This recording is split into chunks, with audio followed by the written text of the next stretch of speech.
Chapter 6, Part 2 notes, Population Biology, Population Growth.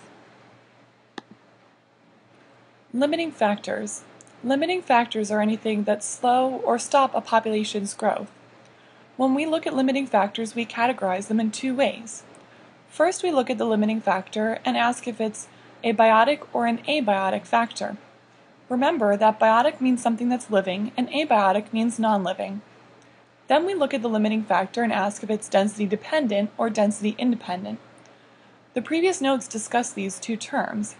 Remember that density dependent means that the effects increase as the population's density increases, while density independent stays the same regardless of the population's density.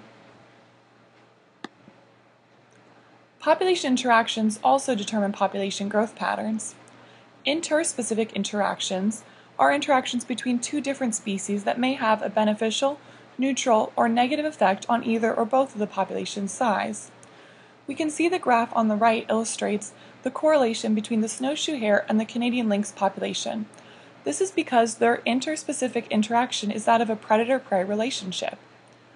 Intraspecific interactions are competition within a species that could affect the population's size. Finally, when we look at population growth, we also dabble in the area of conservation biology. This is when we look at a specific population that might be rare or endangered and see what's causing this. Island biogeography has us looking at isolated habitats and balancing the colonization versus the extinction rates.